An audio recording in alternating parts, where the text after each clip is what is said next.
If you're talking about it, I'll be talking about it. Dennis Prager here. Join me this morning at 11, right here on AM 560, The Answer. Dan and Amy, so both President Trump and his former senior advisor, Steve Bannon, were at the Values Voter Summit over the weekend. They both addressed the attendees there. Here's what Donald Trump had to say about how times they are changing. It is our faith and our values that inspires us to give with charity, to act with courage, and to sacrifice for what we know is right. The American founders invoked our Creator 4 times in the Declaration of Independence. 4 times. How times have changed, but you know what? Now they're changing back again. Just remember that. They're changing back again. You got the Jeff Sessions memo on religious liberty, and you got Steve Bannon saying those times that are changing back again, that change is permanent. Populist, nationalist, conservative revolt that's going on, that drove Donald Trump to victory, that drove Judge Moore to victory, that will drive 15 candidates to victory in 2018. And I hate to break the news to Graydon Carter and the good folks at Vanity Fair, but yes, President Trump's not only going to finish this term, he's going to win with 400 electoral votes in 2020. Wow. Oh, but he said that right after the day prior to that, saying that there's a 30% chance Trump will last his entire term. That was Vanity Fair reporting that. That was fake news? Well, I don't know. That's you heard what Steve Bannon just said there. By the way, I hate to break it to Steve Bannon, but Graydon Carter is no longer at Vanity Fair. For more on this topic, as well as the executive order on Obamacare, about which Andy McCarthy penned an excellent piece, we're pleased to be joined by the aforesaid former federal prosecutor and contributing editor at National Review, Andy McCarthy. Andy, thanks for joining us again. Appreciate it. Morning, Dan. Amy, how are you? Morning. So before we get to Obamacare EO and what that means for Congress now that the president put the hot potato back in their lap, what do you make of the president's remarks and Bannon's remarks over the weekend at that summit of social conservatives and, basically the continuing prosecution of the culture war, I think, it seems to me, on matters like the NFL, to the president's political benefit? Well, I think the president is a consummate culture warrior, and when he's in the thicket of those issues, he's more effective.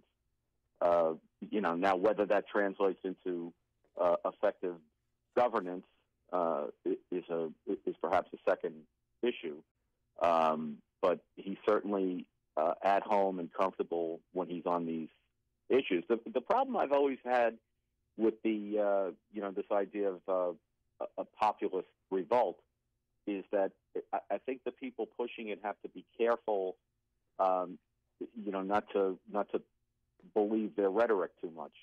And what I mean by that is, it is a stubborn fact, but a fact nonetheless, that the populist candidate lost the popular vote by 3 million votes. So when Steve says things like, Trump is going to win with 400 electoral votes the next time, he barely won this time by what really was a kind of a miraculous shift of about 80,000 votes in 3 key states. And had that gone the other way, we're talking about significantly less than 1% of the vote.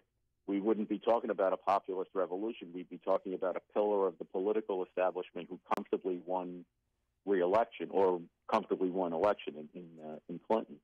So, I think it's in terms of your political fortunes, it's better to be president than not to be president. There's a lot of natural advantages in the incumbency, but they shouldn't overrate the fervor of their base doesn't necessarily translate into popular votes.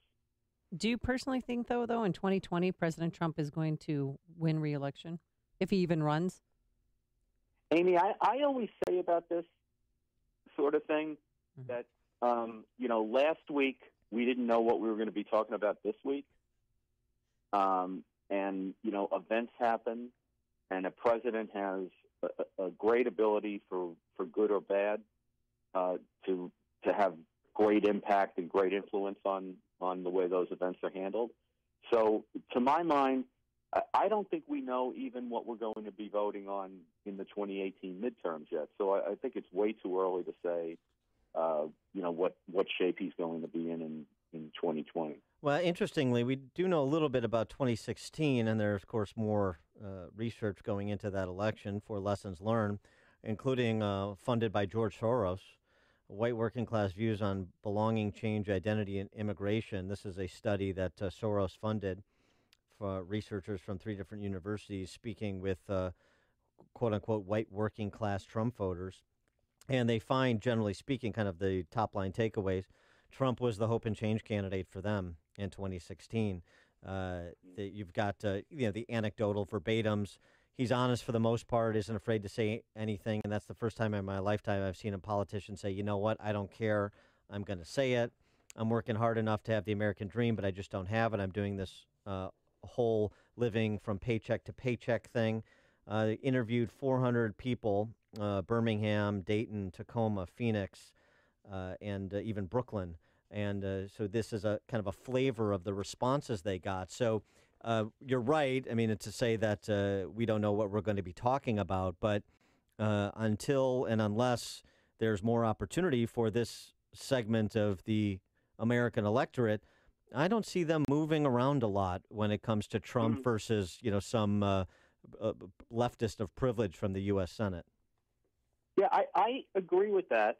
But I think, when I think about that kind of stuff, I keep having to remind myself that we're talking about someplace probably in the upper 30% of the electorate at best. And I continue to think that the deciding factor in the 2016 election, we missed this because Trump is such a larger-than-life figure. Mm-hmm. But the Democrats ran the worst candidate that I have ever in my lifetime, and I think certainly in modern American history, the worst candidate ever. And I think she depressed the Democratic turnout. A lot of people who were not crazy about Trump, I put myself in this category, swallowed hard and voted for him because of who his opposition was. Right. And with all of her decided disadvantages as a candidate, including not only her terrible record the few times that she had responsibility, but the fact that she was under a cloud of criminal investigation by the FBI and only got out from under it really because her party was running the criminal law enforcement apparatus. With all that, she still won the popular vote by 3 million. And probably if she had, gotten off her duff and went to a few of these battleground states a few times, if she could have found Wisconsin on a map, the result of the election may still have been different, even with all of the baggage that she came with. So I'm all for Trump having a very positive outlook going into his next election campaign, assuming, as Amy said, that he does decide to run again, and all things are pointing in that direction. But I think they ought to have a realistic goal of the mountain they have to climb heading into that. It's unlikely the Democrats are going to nominate somebody as inept and terrible as Mrs. Clinton. Not that they wouldn't try necessarily. Yes, right. There's lots to choose from. It might be hard to find someone like that. Yep, there's no rock star like President Barack Obama. Hey, let's talk about President Trump, though, because he kept saying, let Obamacare implode. Is he blowing it up with this executive order?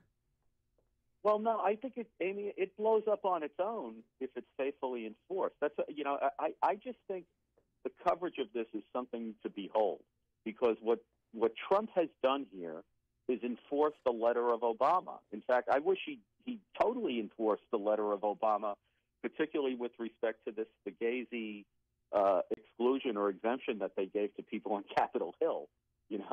I think you want to get their attention. That should be taken away too, because that's as lawless as the thing that as the subsidies to the insurance companies that he that he said he would stop paying this week. But what we're dealing with here is the way they propped up Obamacare was with illegal actions that the president was not authorized to make and that are outside the text of Obamacare. And what I see Trump saying is, no, we're going to faithfully enforce this as it was written. And the problem that the Democrats and the left and the media and everyone who's a big Obamacare enthusiast have is that Obamacare is designed to implode. So I don't think it's Trump blowing it up. I think the nature of the thing is what blows it up. Well, and Megan McCarthy writing in Bloomberg, very good piece, Obamacare built with the flaws Trump now exploits. She writes, I argue that these executive interventions, enthusiastically supported by the law's proponents, were setting a precedent that would eventually be used against it. Worried that healthcare was too hostage to the vicissitudes of the markets, Democrats had instead made it the prisoner of politics. And so, to your point, I thought that's a real nice way that she contrasted what the Democrats did and now what the resulting response is, and then the media, with the help of the late night talk shows, mischaracterizing it, because they have to be on attack and advancing their narrative against Trump and for Obamacare. Yeah, I think she's exactly right. And I took in my column over the weekend, I took a New York Times bit of coverage as my case in point. Dan, I think you had to read like 11 or 12 paragraphs down that story to understand what the actual facts of the case were. Right. The fact that these subsidies were not, there was no allocation of budget money for them, and the fact that a federal judge had found them unconstitutional. I mean, you shouldn't have to read 11 paragraphs down to find that out. Yeah. Well, there's a good piece by Holman Jenkins in the Journal about the media and the president it deserves, about just that kind of coverage that you're describing, where it's not really journalism. It's, again, pushing a narrative consistent with an ideological disposition. It's unreal. I mean, they whine about, Trump's use of the term fake news, and yet they publish garbage like that. They live down to it. Yeah. Fake. Yeah, I mean, that is...